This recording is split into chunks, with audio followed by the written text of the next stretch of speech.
A well-respected police officer in California would be hiding a very dark secret. Hello, true crimerers. This is the case of Robin Bishop. Viewer discretion. You know what? It's not advised on this one, actually. No, but really it is, so ask a parent.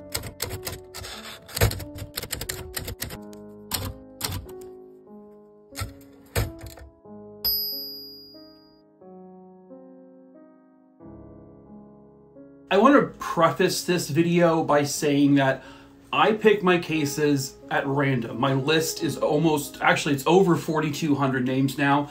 I scroll through it really fast and I just pick a name. So the reason why I'm saying that is because this case is eerily similar to a case I covered very, very recently here on YouTube.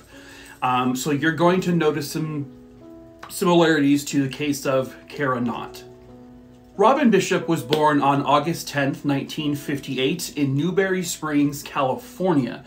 And then at some point in her early life, the family would relocate to Utah. Specifically, they would be in Cedar City, Utah. And she lived so much of her life there that, you know, she was just considered a native of Utah. Robin was the youngest of 3 kids, and she grew up in a very loving home, very supportive parents. Her siblings were her best friends. Robin had a lot of spunk and spontaneity, and she just had a passion for being in the limelight, if you will. She was described as a very passionate person, very compassionate person as well. She was incredibly optimistic just about everything in her life. She seemed to be able to spot the positive in any situation, no matter what. Her vivacious personality would be very fitting for Hollywood, and that's exactly what she aspired to do. She was an up-and-coming musical theater person. She wanted to be an actress, basically that became her dream. She wanted to be in Hollywood, and she had everything going for her to eventually get there. It's widely believed that had this unfortunate situation not have taken place, Robin probably would have made it very big in Hollywood. And who knows, we could have been talking about Robin Bishop, the big-time movie actress starring with Meryl Streep, you know, in something.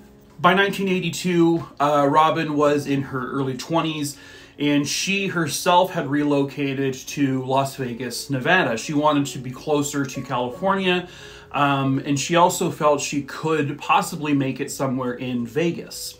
She also had friends in Southern California, specifically in the Los Angeles area. Hey, that's exactly where she should be.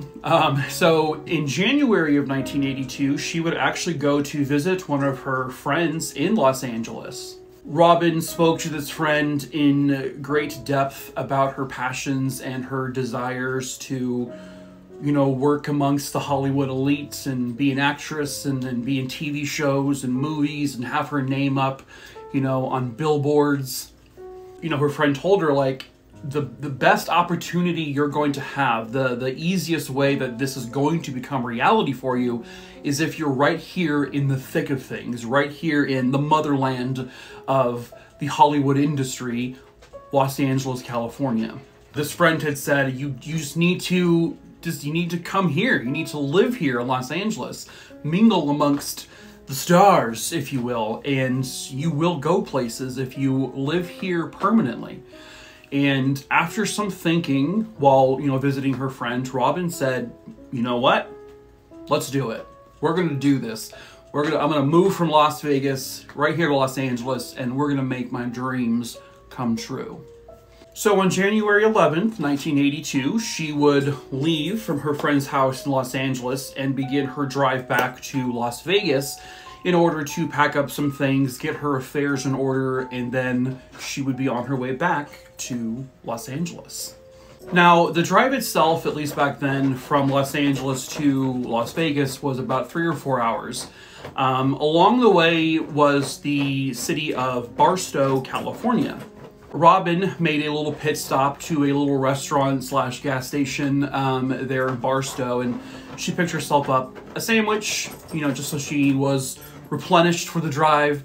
She also gave her mother a call to let her know everything that went on, that her plans, what she was going to do. Robin's mom said that she was absolutely ecstatic and she was so excited to be doing this, and she felt like that this was going to be her moment, like that it was finally happening for her. Her mother said she just couldn't contain herself on the phone call. That's how happy and excited about her future she was. She was last seen at this restaurant around 8 p.m. Little did she know there was someone there watching her, and this person would end up following her. About an hour or so after Robin was last seen at the restaurant, an officer of the California Highway Patrol would radio in a 1029. This is the code for a wants and warrants check on an abandoned vehicle. At 9:23 p.m., he radioed in again that he just found a woman's body on the side of the interstate. He found her on the frontage road of the interstate about 10 to 15 miles away from Barstow. The officer reported that it looked to be that of a suicide. But when other officers and detectives got there, they determined this was definitely not a suicide. This young woman had been shot through the back of the head. They would determine through checking the vehicle that was abandoned just a little bit down the road from where they found her, because her driver's license and her identification and whatnot were all in there. This was the body of Robin Bishop. The car was still running, her car. The keys were obviously in the ignition. There was no obvious signs that the car had broken down. Even after inspection, there was absolutely nothing wrong with the vehicle. So why was Robin's car stopped, you know, at 9 o'clock at night on the side of a dark interstate? And then why did she get out of the car at that time of night? How did she end up where they found her? So police, they just wanted to question the officer who found her because that's just normal protocol. The officer was George Gwaltney. By 1982, he was a 10-year veteran of the California Highway Patrol, or CHP, or CHIPS if you're old enough to remember that. Mr. Gwaltney was considered a pillar of the community. He was considered an absolute role model police officer. Children looked up to him. As a matter of fact, whenever he saw like a child at night walking on the side of the road to go home, he would pick these kids up and bring them home so they got home safely. Parents trusted Officer Gwaltney with their own children. Officer Gwaltney was praised constantly by his peers, by his community. He even won Officer of the Year once. There was not a bad bone in this man's body according to perception of him. But looks can be deceiving. Turns out, the city of Barstow, they only saw the surface of George Gwaltney, and it was the surface that he wanted them to see. But buried deep down was a predator, a monster, evil. But we'll come back to that in a little bit. So detectives would search through Robin's belongings and they found cash in her purse. There were other, minor valuables inside her car and nothing was stolen. So this murder did not appear to be any type of robbery. As a matter of fact, her wallet and driver's license were on the seat next to her. This would indicate to some degree that she may have been in the middle of presenting those objects to someone. Maybe someone like an officer. It could be someone posing as a police officer. This was something that has happened before, where people faked being a cop to pull over unsuspecting women and, you know, do things. When they looked closer at Robin's body, they specifically noticed something about her wrists. Both wrists had a very thin ring around them. This, to most trained police officers, were the marks of handcuffs. And then, as a matter of fact, the coroner would determine that those marks were for sure marks from handcuffs. They also found semen inside of Robin, and this would indicate that she had some sort of sexual activity in the past 24 hours. It does not mean that she was sexually assaulted, however, because the examination did not show any force. There was no typical signs of assault of this nature. They also found some semen on her jeans. Police would begin to at least speculate that maybe the motive of this crime was sexual in nature, but again, they could not determine if this was from an earlier interaction she had with someone or something she had done just before the murder. Things were adding up. That the handcuff marks, the fact that the driver's license was out and appeared to be presented to someone, the fact that Robin's car was pulled over to the side of the road. Detectives really wanted to zoom in on questioning police officers who had been in the area around that time, you know, by searching through logbooks, by searching through, or by, you know, going over just their records and activity. So they questioned all the officers in the area, including George Gwaltney, who was the one to discover the body. During the autopsy, they found a bullet, and this was lodged in Robin's jaw. Specifically, this was a .357 caliber bullet found in her jaw. This was not the standard ammunition that they used. And I mean, that's not the standard ammunition that the police officers would use, but they still had all of the officers turn in their service weapons just so they could examine them. Every officer complied, except for one. The officer who did not turn in his service weapon was that of George Gwaltney. So this actually made police go directly to his house and ask for his service weapon.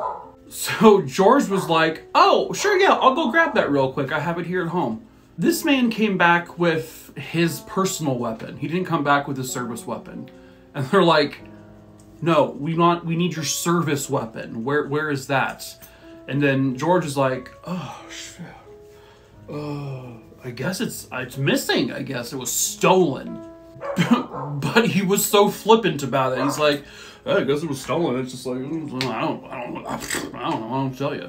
Like, he wasn't bothered. He wasn't concerned or annoyed. He wasn't, you know, scared. Like, oh my God, I lost my service weapon. This is bad. So his very shady behavior really caused detectives to be like, this motherfucker is like, he's sus. I know they didn't say sus back then, but they were thinking it. Georgie was brought in for questioning at the police station, and they said, let us examine your locker and your service station. And so he says, yeah, go ahead, go for it. And they didn't find anything incriminating there. Even under questioning, after his service weapon was missing or stolen, he was just like, oh, what's up, fellas? How we doing? Yeah, let's talk. Let's do this. Like, he was just so nonchalant. He did not appear to be at all, like, concerned. He didn't ask for a lawyer. He just was just so chill. They gave him a polygraph test, and he passed. And then under questioning, he gave his account of events that night. On the night of January 11th, 1982, he said he had taken his dinner break. He then said he got into his vehicle and he drove around to do his patrol. That's when he saw 10-year-old Preston Olson, because I said earlier he picked up kids to bring them home so that they weren't walking alone at night. And the detectives would go to Preston to interview him, and he confirmed that Officer Gwaltney had picked him up.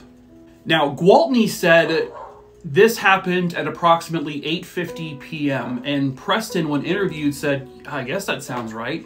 He didn't have a watch, so he was just relying on what George Gwaltney said, because he actually didn't really know what time it was. George said he then got back on the interstate after dropping off Preston at 8:50, and by 9:15 is when he found the car on the side of the road. And then a few minutes later, he made the radio call to report that he had found the body of a young woman, and this is at 9:23 p.m.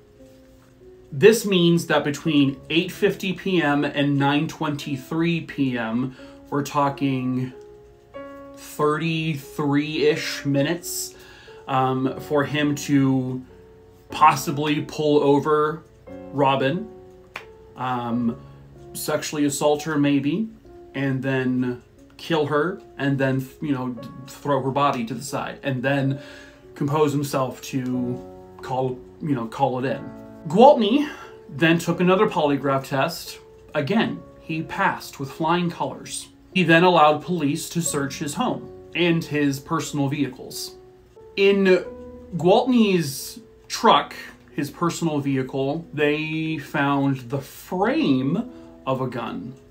It was the frame of a Smith & Wesson, and it was a Model 19 .357 Magnum. There were very obvious markings on the frame of this gun to indicate that it had been taken apart by force. Like someone really wanted to dismantle this gun. It was likely done by someone who had probably no idea what they were doing, and they were just beating the crap out of it just to get this damn thing apart. But why would that be the case? Why would Gwaltney need to dispose of, hide, take apart a gun? They did have a number in the gun that they could trace back to the purchase, and this in fact was Gwaltney's gun. Searching his home, they found a device that looked like a vice, I guess, that, you know, you would put something in to hold into place while you possibly dismantle something. The vice, they noticed, had fresh scrapings on it, and it had fresh tool marks on it to indicate that someone was doing something with this vice recently, and again, probably did not know exactly what they were doing. They found a box of bullets in his closet, which is not unusual. I mean, he was a cop, he owned his own gun. They found a box of bullets with like the ammunition that the officers would use, but in that box they found 27 rounds of .357 caliber, which is the exact type of bullets that was found inside the jaw of Robin. So they also would inspect the uniform he was wearing that night, and they would also inspect his vehicle. They didn't really find a whole lot of evidence really on his uniform, but in his vehicle, on one of the seats of the car, they found more traces of semen. So another officer, a deputy, would come forward a little bit later to report a sighting that he saw. On the night of Robin's murder, he was driving down that same interstate, and he passed by what looked like an officer by his vehicle, possibly interacting with another person. This deputy was driving, you know, a normal speed on the interstate, so he couldn't tell who it was. He didn't recognize him. Another witness would come forward to say that he was driving on the same interstate that night, and he too saw the same thing the deputy saw. But the description of the man that he gave did not whatsoever match Officer Gwaltney. The deputy would come forward several days after the murder because when he saw this, he was actually on his way out of town. He didn't think anything of it. He just probably thought it was a police officer pulling someone over, just doing his job. And then when he got home, he found out about the murder. And so that's when he came forward about what he saw that night. The evidence against George Gwaltney was mainly circumstantial. There was not a lot of actual hard evidence or physical evidence to connect him directly to this murder. The semen found, this was right during the time when DNA testing was in its infancy, as they always say on the crime shows. That, you know, they couldn't test it and say, yep, it belongs to this person. This is the DNA it belongs to. They didn't have that ability. That being said, the circumstantial evidence against George Gwaltney was so overwhelming that they fired him from the CHP. And then they arrested him and they charged him with the sexual assault and the murder of Robin Bishop. His trial would begin in October of 1982. His defense would essentially put forth this idea that this was a cover-up by the California Highway Patrol. This was a frame job. He's being framed for this. He's this great, well-respected cop, so let's get him. But for what? So they're like, well, another officer probably did this, and that explains the sighting of the cop. And this other witness said the person they saw didn't look like Gwaltney. So it must have been another cop who did this, and then they're just framing it on George. The defense then also used that 33-minute gap of time where he would have had to kill Robin, and they used that in his defense because that's a very small window of time to do all of the things that they were accusing him of doing. Prosecution put forward the fact that he had a dismantled gun. Why would he have a gun dismantled in such a hurried fashion? He did have the same type of ammunition that was used to kill her, but they could not test the ballistics because the gun wasn't whole. They didn't have all the parts. Anyone who watches, you know, crime shows knows that the striations inside the barrel of the gun will leave, you know, those specific markings on the bullet, which they can then match up. But they didn't have that. As I've said many times in videos on, you know, mainly over on TikTok right now, you have to prove a person's guilt beyond a reasonable doubt. And the defense was actually very successful in creating that reasonable doubt, if I'm being honest. So when the jury went to deliberate, they could not agree. It was deadlocked. It was basically a 6-6 decision, guilty and not guilty. So a mistrial was put in place. The prosecution then tried him again in 1983. In this trial, they didn't have any new evidence. They just basically came forward with the same stuff. So once again, there was another deadlock. It was there was a 7-5 vote this time. 7 saying not guilty, 5 saying guilty. But again, you need a unanimous decision. So another mistrial. He was tried, I believe, from what I understand, a 3rd time. And this time, he was acquitted. He was found not guilty, which means that he cannot be prosecuted for this at a state level ever again. But there's always the federal level. The FBI was able to get creative. Like I said, George Gwaltney could not be tried on a state level for murder, but the FBI at a federal level can file charges against him for civil rights violations, saying that George Gwaltney violated Robin Bishop's civil rights by ending her life. The FBI would essentially have the same exact evidence that they had the whole time, but they went over everything again with a fine-tooth comb. They found a police photo of a box of items that was inside of Gwaltney's police vehicle trunk. It looked like just like a box of like folders and whatnot.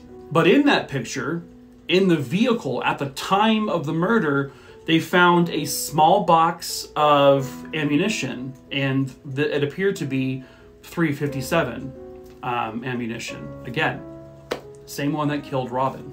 This was in particular very interesting to the feds because when he was questioned originally, he said he never carried .357 ammunition in his police vehicle, ever.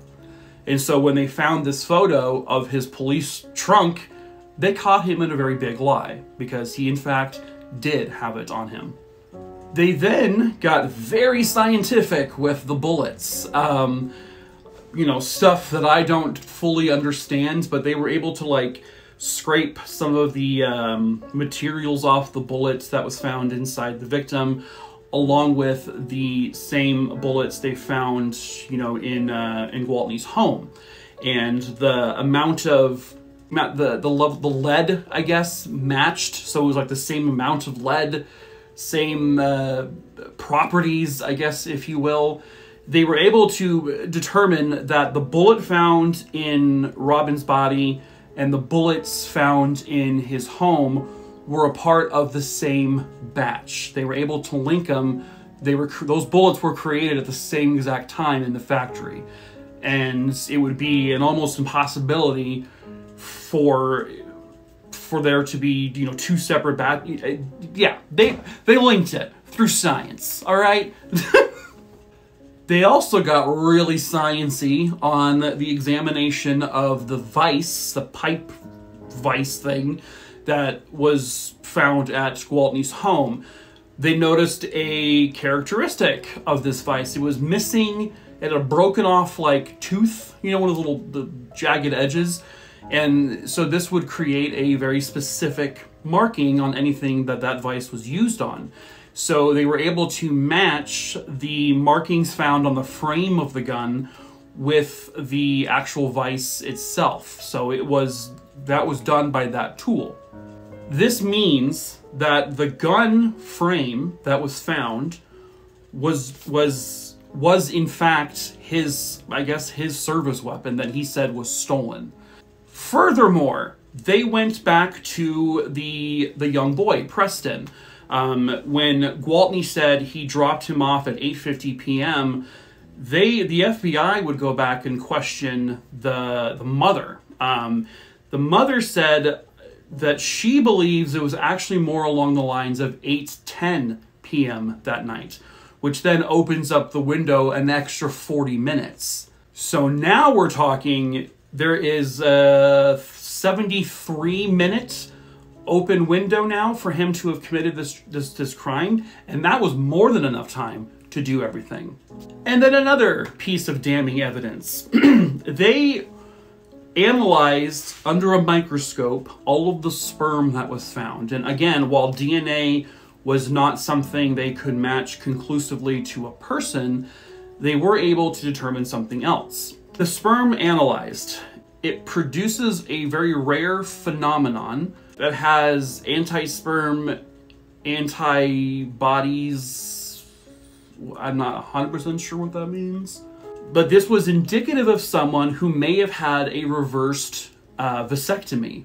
As a matter of fact, George Gwaltney had a reversed vasectomy. So this characteristic, this very rare phenomenon, was found in the sample that George had given, gross, and also the sperm found on her jeans, the victim's jeans, and also in his vehicle. This was a bada bing, bada boom, we got you, sucker. They also uncovered something very, very damning for him.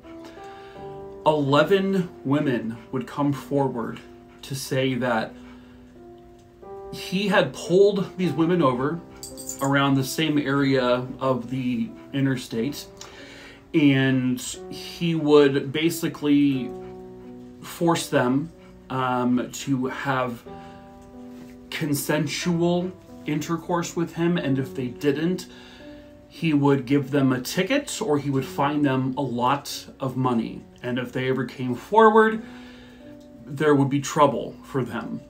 This is essentially what the FBI would determine happened with Robin. He stalked her from the restaurant, followed her down the interstate, pulled her over, and then said, "You're gonna do this with me or I'm going to, yeah, you're going to get in trouble. It's believed that he handcuffed her from her vehicle, brought her to his police car, put her in the back of the car, and that's when, you know, they had intercourse. I hate to even, it's not even consensual. I mean, she felt she had no choice. None of these women ever had a choice, so it's still sexual assault. But what led him this time to murder? It's not really known. Robin may have fought back. Robin may have tried to resist. You know, he may have met his match. I don't know. So they went to a grand jury and they indicted him on federal charges for violating Robin Bishop's civil rights. He, of course, said, I'm innocent, I didn't do this. 2 other places found me innocent, blah, blah, blah, blah, blah. Well, not really. They were deadlocked both times, Georgie boy. On January 17th, 1984, he would go on trial again in Los Angeles, California. This time, the evidence they had in the other trials was now poofed up a lot. It was a lot more oomph in the evidence, more damning. This evidence, technically the evidence they've always had, just had a lot more weight to it, and this time he was found guilty of the murder of Robin Bishop. It was reported that Gwaltney's wife, who always stood by him, just bursted into tears, and she was so upset. Gwaltney just stood there like, oh, shit. Like he had no emotion when he was found guilty finally. The judge in this trial looked him square in the face and said, you felt you were above the law. Nobody, sir, is above the law, especially police officers. George Gwaltney was then sentenced to 90 years in prison.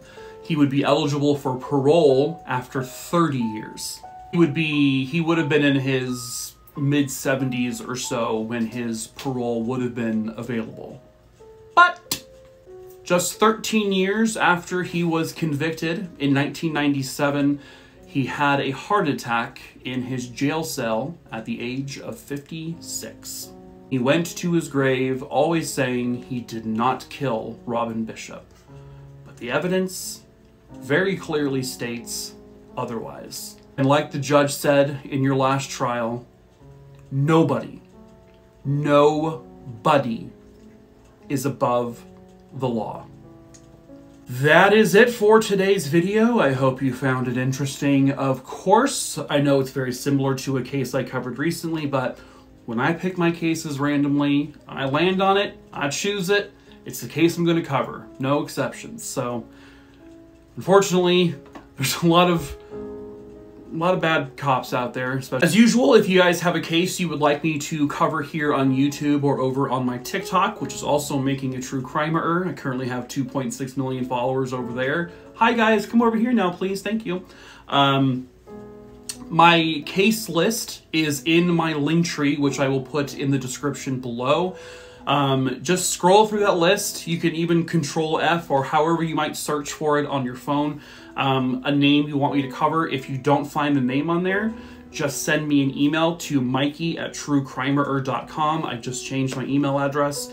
That email will be in the description below. It's also in the case list document. And then I can add the name to my list once I see your email. I do my best to respond to you guys after I've read the email. Like I have stated, I choose my cases at random, so the case you recommend I could cover 3 days from now or 4.5 decades from now. I don't know. I just want to be as fair as possible when I pick names. Also, if you want to support me, my merch store is also in my link tree below. We sell t-shirts and hoodies, we sell mugs, a new wine glass and a beanie, and it's all made by my buddy Adam. His TikTok handle is logically.me. He also will ship anywhere in the entire world, so no matter where you are, he will ship to you. He is also the one who made my wonderful intro that I have in all my videos now, which looks fantastic. So he is a very creative man. So go give him a follow and some love on TikTok if you don't already. And until the next case, we'll see ya. So, ta-ta for now, true crime, a rooney dingy ding dongs. I will never, ever get this right. Okay.